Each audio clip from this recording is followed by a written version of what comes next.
కొన్ని చోట్ల అధ్యక్ష అన్ని చాలా మటుకు కాలువలల్లో అన్ని చెట్లు మొలిచి ఉన్నాయి అధ్యక్ష. దాన్ని కూడా ఎవరు పట్టించుకోలేదు. మళ్ళీ ఎట్లున్నారంటే ఇక్కడ సభలో అనొద్దో అదేదో వాళ్ళు చేయకుండా ఏదో 10 సంవత్సరాలు మనమే ఉండి పాలించినట్టుగా చెప్తున్నారు అధ్యక్ష. ఏమైంది కాలువల్లో అవి ఉన్నాయి ఇవి ఉన్నాయి అని. మరి నవ్వాలో ఏడవాలో తెలియదు అధ్యక్ష. కాబట్టి మేమే మా నియోజకవర్గంలో అయితే ఒక 30 కిలోమీటర్లకు పైగా మా సొంత డబ్బులతోటి మేమే పెట్టి అది తవ్విపియడం కూడా జరిగింది అధ్యక్ష. ఇక్కడ ఇదంత ఇబ్బంది లేకుండా లైనింగ్ కాలువలన్నిటికీ కూడా లైనింగ్ చేయాలని మీ ద్వారా నేను కోరుతున్నా అధ్యక్ష. మరి అట్లనే అధ్యక్ష చివరిగా రుణమాఫీ ఆ రోజు అందరము ఇక్కడున్న శాసనసభ్యులం అందరం కూడా ఎంతో నమ్మకంతో చెప్పినాము. గతంలో రుణమాఫీ పూర్తి స్థాయిలో చేసింది కాంగ్రెస్ ప్రభుత్వమే, ఇప్పుడు చేయబోయేది కూడా కాంగ్రెస్ ప్రభుత్వమే అని. అది మాటలకి మాత్రమే అంకితం కాకుండా అధ్యక్ష ఈరోజు అన్న విధంగా తప్పకుండా చేసి చూపిస్తుంది కాంగ్రెస్ ప్రభుత్వం అని చెప్పి ఈరోజు మనము చేయడం జరిగింది అధ్యక్ష. మరి ఇది అందరికీ ప్రతి ఒక్క కాంగ్రెస్ కార్యకర్తకి మరి ప్రతి ఒక్క రైతులకు కూడా ఇది గర్వించదగ్గ విషయం అధ్యక్ష.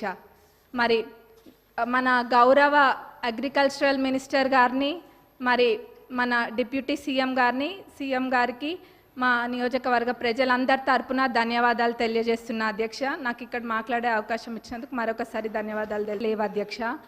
టాయిలెట్స్ అయితే అవి ఎంత దారుణంగా ఉన్నాయంటే అక్కడ పిల్లలు అవి ఎట్లా యూజ్ చేస్తుండ్రు అన్న చూసిన వాళ్ళకి బాధ అవుతుంది అధ్యక్ష. కొన్ని చోట్లనేమో అసలు టాయిలెట్సే లేవు, కొన్ని చోట్ల ఉంటే మెయింటెనెన్స్ లేదు, ఇంకొన్ని చోట్లనేమో అసలు ఎన్ని రిపేర్స్ ఉన్నాయంటే అధ్యక్ష అది పట్టించుకున్న నాదుడే లేడు అధ్యక్ష గత 10 సంవత్సరాలలో కూడా.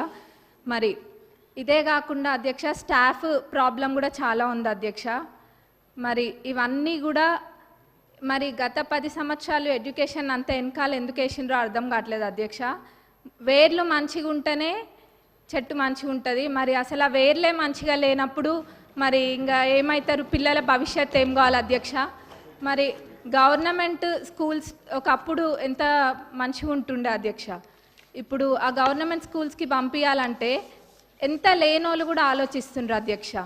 అంటే వాళ్ళకి ఆర్థికంగా ఎంత భారమైనా కానీ ప్రైవేట్ స్కూళ్ళకి పంపించుకుంటుండ్రు అధ్యక్ష. ఎందుకంటే అక్కడ పోతే ఎటువంటి వసతులు లేవు కాబట్టి. కానీ ఇప్పుడు అయితే అధ్యక్ష మన ప్రభుత్వం అధికారంలోకి వచ్చినాక ఈ విద్యారంగం అనేది క్రమంగా మెరుగుపడుతుంది. అట్లనే ఇంటిగ్రేటెడ్ స్కూల్స్ అనేది కూడా నియోజకవర్గానికి ఒక ఇంటిగ్రేటెడ్ స్కూల్ ఇస్తా అనడం కూడా ఎంతో సంతోషంగా ఉంది అధ్యక్ష. అది అందరు పిల్లలు కూడా సామాన్యులు కూడా అందరూ ఇంటర్నేషనల్ స్కూల్స్లలో చదువుకున్న విధంగా అక్కడ చదువుకుంటారు అధ్యక్ష. మరి ఆ విధంగానైనా ఈ విద్యారంగం అనేది కొంచెం మంచిగా అవుతుంది అధ్యక్ష. మరి ముఖ్యంగా అధ్యక్ష ఈ టాయిలెట్స్ అనేది మటుకు చాలా పెద్ద సమస్య అధ్యక్ష. ఏదో చెప్పాలని కాదు, నేను నిజంగా అన్ని స్కూల్స్ విజిట్ చేస్తున్నా. మరి గతంలో వాళ్ళు చేయలేంది మన ప్రభుత్వంలో చేసి చూపిస్తామన్న నమ్మకం నాకు ఉంది. అది ఖచ్చితంగా కూడా చేస్తాం అధ్యక్ష. మరి అట్లనే బడ్జెట్కి వస్తే అధ్యక్ష ఇప్పుడు ఈ సంవత్సరం బడ్జెట్లో ప్రాథమిక విద్యకు 17,931 కోట్లు, మరి ఉన్నత విద్యకు 2,859 crores అండ్ టెక్నికల్ ఎడ్యుకేషన్కి 490 crores చెప్పున మొత్తం ప్రభుత్వం కేటాయించింది అధ్యక్ష. మరి మొత్తం కలిపి చూస్తే 21,000 కోట్ల పైన అధ్యక్ష. మరి దీన్ని బట్టే తెలుస్తుంది మన ప్రభుత్వము ఈ శాఖకి ఎంత ప్రాధాన్యత ఇస్తుందనేది. ఎందుకంటే ఎవరైనా చదువుకుంటే చాలు, మన దగ్గర ఆస్తి ఉన్నా లేకపోయినా ఆ విద్య మనకు ఆస్తి అన్నది మన ప్రభుత్వం నమ్ముతుంది. కాబట్టి ఈ విధంగా బడ్జెట్ పెట్టడం జరిగింది అధ్యక్ష. మరి నేను ఇందాక అన్న విధంగా వాళ్ళు చేయండి తప్పకుండా మన ప్రభుత్వం చేసి చూపిస్తుంది. మరి మా పాలకుర్తి నియోజకవర్గానికి వస్తే అధ్యక్ష దేవాదుల కింద మాకు ప్యాకేజ్ 6 అని ఉంటుంది అధ్యక్ష. మరి అన్నీ కంప్లీట్ అయినాయి కానీ అధ్యక్ష ఎందుకో మా ప్యాకేజ్ 6 మటుకు గత 10 సంవత్సరాలకు ఎంతో నిర్లక్ష్యానికి గురై ఉంది అధ్యక్ష. అది ఎంత పెద్ద ప్రాజెక్ట్ అంటే మొత్తము దానివల్ల 78,000 ఆయకట్టుకి నీరు వస్తాయి అధ్యక్ష. అయినా కానీ ఎంతో నిర్లక్ష్యం చేసిండ్రు అధ్యక్ష. మొత్తం కలిపి కూడా 30-35% పనులు కూడా పూర్తి కాలేదు అధ్యక్ష. రైతులు అంటే అంత చిన్న చూపా అధ్యక్ష. మనము ఇప్పుడు రైతుని రాజు చేసే ప్రభుత్వం మన ప్రభుత్వం అధ్యక్ష. కాబట్టి మన ప్రభుత్వంలో ఇది ఖచ్చితంగా చేయాలి అధ్యక్ష. మరి ఆ 35% కూడా కంప్లీట్ కాలేదు. ఏమైందంటే గత ప్రభుత్వంలో గత పాలకులు ఏదో ఎలక్షన్ల ముందు ఆదరాబాదరాగా జనాలకు చూపించుకోవడం కోసం అని చెప్పి పాత కాంట్రాక్టర్ యొక్క టెండర్ని రద్దు చేసి కొత్త కాంట్రాక్టర్లను పిలిపించి ఆ ఎస్టిమేట్లో ఎన్నో తప్పులతోటి అధ్యక్ష, ఎన్నో తప్పులు ఎన్నో మిస్ చేసి ఎస్టిమేట్ వేసిండ్రు అధ్యక్ష. మరి అప్పుడుతో పోలిస్తే జిఎస్టీ కూడా మరి 12% నుంచి ఇప్పుడు 18%కి పెరిగింది అధ్యక్ష.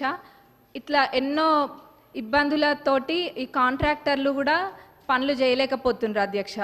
కాబట్టి ఈ పాత ఎస్టిమేట్ని కొంచెం సవరించి కొత్త ఎస్టిమేట్ తయారు చేసి అట్లనే పనులని ప్రారంభించాలని చెప్పి మీ ద్వారా గౌరవ ఇరిగేషన్ మినిస్టర్ గారిని మరి గౌరవ సీఎం గారిని కోరుతున్నాం అధ్యక్ష. ఎందుకంటే చాలా పెద్ద ప్రాజెక్ట్ అధ్యక్ష, 78,000 ఎకరాలకి ఇది నీరు అందిస్తుంది కాబట్టి ఇది పెద్ద ప్రాజెక్ట్ అధ్యక్ష. దీన్ని మన ప్రభుత్వంలో పూర్తి చేసి చూపించాలి అధ్యక్ష మనం.